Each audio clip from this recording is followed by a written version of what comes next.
Hello students. तो आज हम कर रहे हैं संख्याएं। संख्याएं क्या होती हैं आपको पता है? संख्याओं को हम गिनती भी बोलते हैं भाई। गिनती तो सबको पता है भाई क्या होती है। 1 2 3 4 5 अनगिनत तक, है ना? पता है ना सबको? ठीक है। अब इनको हम क्या बोल सकते हैं? अंक भी बोलते हैं हम इनको। ठीक है, इनको हम अंक भी बोलते हैं। अब हम आज जो पढ़ेंगे, इन गिनतियों में कितने प्रकार की होती हैं संख्याएं, वो पढ़ेंगे हम। ठीक है। सबसे पहले हमारा क्या है, पहले नंबर पर जो आता है वो आता है प्राकृत संख्या। ठीक है। प्राकृत संख्या क्या होता है? वे संख्या जो क्या 1 से शुरू होती है। ठीक है, 1 से शुरू होती है। ये सारी प्राकृत संख्याएं होती हैं, जैसे 1 2 3 4 5 अनगिनत तक। ठीक है। दूसरा इसमें आएगा पूर्ण संख्या। अब जैसा कि नाम से ही पता चल रहा है, इसमें पूर्ण है। पूर्ण का मतलब होता है पूरा। ठीक है।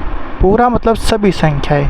सभी संख्याओं में क्या होएगा, इसमें 0 भी जोड़ दिया जाएगा। 0 1 2 3 4 अनगिनत तक। ठीक है। सीधा सा मतलब क्या है, ये 0 से शुरू होंगे भाई। ठीक है, क्या होंगी ये? 0 से शुरू होंगी। ठीक है, वो पूर्ण संख्याएं होती हैं। उसके बाद हम पढ़ेंगे, क्या पढ़ेंगे? सम संख्या।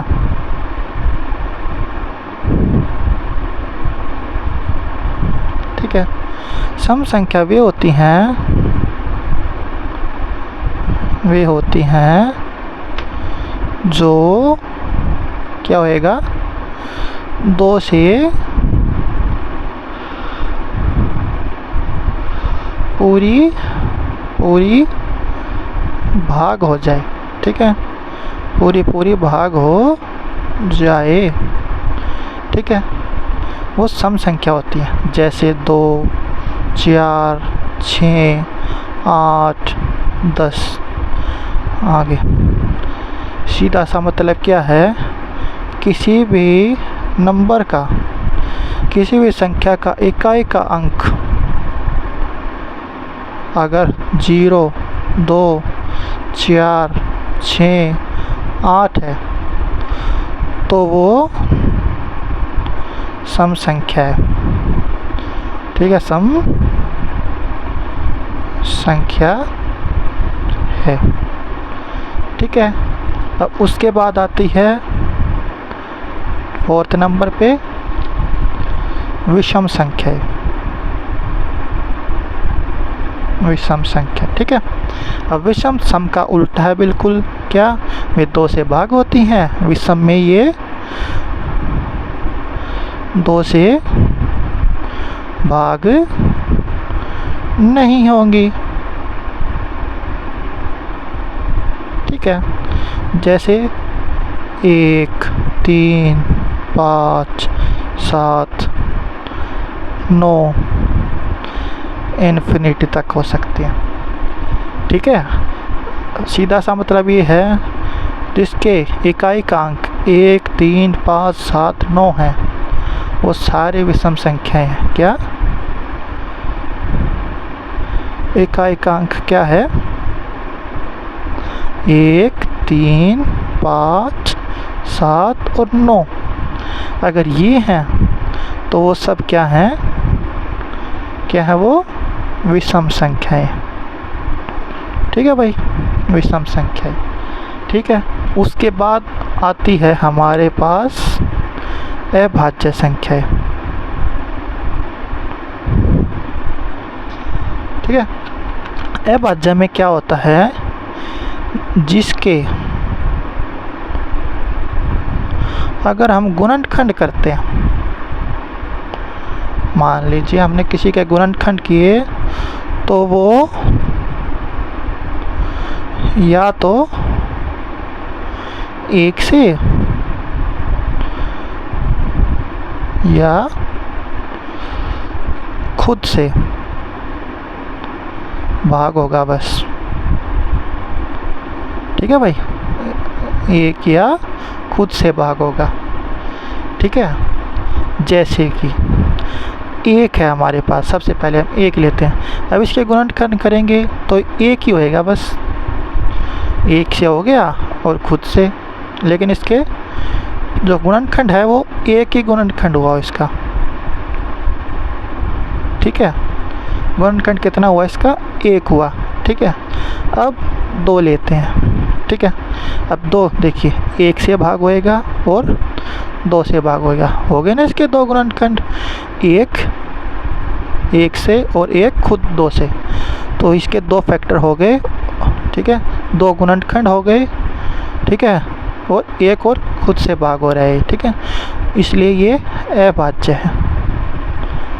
ठीक है, और अगर बात की जाए, क्वेश्चन आता है कि सबसे छोटी अभाज्य संख्या कौन सी है, तो सबसे छोटी अभाज्य संख्या क्या है, 2। क्या है ये सबसे छोटी अभाज्य संख्या। ठीक है, अब उसके बाद आता है, लाइन लगा लेते हैं यहाँ पे, उसके बाद आ गया 6 भाज्य संख्या। ठीक है, भाज्य। अब इसके कहेंगे, इसके गुणनखंड क्या होंगे, 2 से ज़्यादा हो जाएंगे।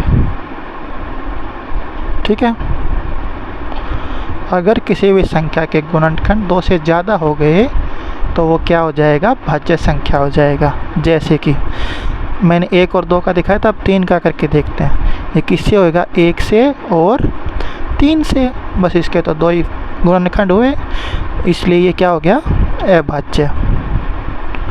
ठीक है, लेकिन अगला संख्या देखते हैं हम, 4। अब ये किस किस से होगा, 1 से तो सभी होंगे, उसके बाद 2 से और ये खुद से 4 से। अब देखो इसके 2 से ज़्यादा हो गए ना, 3 गुणनखंड हो गए, तो ये क्या है, भाज्य संख्या है। ठीक है, तो सबसे छोटी भाज्य संख्या क्या है, 4 है। सबसे छोटी भाज्य संख्या, ठीक है, क्या है, 4। सबसे छोटी अभाज्य संख्या क्या है, 2। ये क्वेश्चंस आते हैं। ठीक है, सबसे छोटी अभाज्य संख्या बताओ और सबसे छोटी भाज्य संख्या बताओ। ठीक है, अब हम क्या, पूर्णांक। ठीक है, अब इसके नाम से ही पता चल रहा है, पूर्ण अंक मतलब पूरे के पूरे अंक, मतलब इसमें क्या होंगे, धनात्मक भी और ऋणात्मक भी, दोनों अंक होंगे। जैसे कि 0, 1, 2, 3, 4, 5 इन्फिनिटी तक। सेम इस तरफ माइनस के, -2, -3 इन्फिनिटी तक। ठीक है, जो 0 से राइट साइड होते हैं वो क्या होते हैं, धनात्मक, और 0 से लेफ्ट साइड मतलब बाएं तरफ ऋणात्मक। ठीक है, ये संख्याएं होती है भाई, ये संख्याओं के प्रकार हैं। ठीक है, मैं एक बार और रिवीजन आपका करवा देता हूँ। देखिए, संख्या को क्या बोल सकती है, गिनती भी बोल सकते हैं, अंक भी बोल सकते हैं। सबसे पहले प्राकृत संख्याएं हैं जो 1 से शुरू होती हैं, पूर्ण संख्याएं 0 से स्टार्ट हो जाती हैं, सम संख्याएं जो 2 से भाग हो जाएं, जैसे 2, 4, 6, 8। इकाई का अंक अगर ये है 0, 2, 4, 6 और 8 तो सम संख्याएं हैं। विषम संख्याएं जो 2 से भाग नहीं होंगी। अब इनका इकाई का अंक क्या होगा? 1, 3, 5, 7, 9। जिनके पीछे ये आ गया, ठीक है, वो क्या है? विषम संख्याएं हैं। जैसे मैं एक लिख देता हूँ 4, 4, 7, 6, 2। अब देखिए इकाई का अंक क्या है? 2। ये सम संख्या हो गई। अब अगर मैं इसके पीछे ये लगा दूँ, अब विषम हो गई। ये लगा दिया तो फिर सम हो गई, ये लगा दिया तो विषम हो गई। तो हम इकाई का अंक देख के बता सकते हैं कि सम और विषम है या नहीं है। अभाज्य जिसके गुणनखंड केवल 2 होंगे, एक वो और एक खुद, ठीक है, मतलब या तो एक होगा या वो खुद होगा, ठीक है। और सबसे छोटी अभाज्य संख्या क्या है? 2 है, ठीक है। और भाज्य संख्या में गुणनखंड 2 से ज़्यादा होंगे, ठीक है। सबसे छोटी भाज्य संख्या कौन सी है? 4 है, क्योंकि इसके टुकड़े देखो 1, 2 और 4 हो गए, 2 से ज़्यादा हो गए ना, तो इसलिए ये भाज्य संख्या है। इसके बाद पूर्णांक। पूर्णांक मतलब जो हमारी रेखा होती है, नंबर रेखा, ठीक है, संख्या रेखा, उसके दोनों तरफ अंक होते हैं, ठीक है। जो दोनों तरफ अंक होते हैं, इसमें 0 से जो दाईं तरफ चलते हैं वो क्या होते हैं? धनात्मक, और जो बाईं तरफ चलते हैं वो ऋणात्मक होते हैं, ठीक है। ये संख्याओं के प्रकार होते हैं इतने सारे, ठीक है। तो ये आपको पता होना चाहिए, ठीक है। इसके अतिरिक्त भी होते हैं, लेकिन अभी आपके लिए यही काफ़ी है, ठीक है। तो इनको पता रखिए, याद रखिए कि क्या क्या होते हैं, ठीक है। Thank you.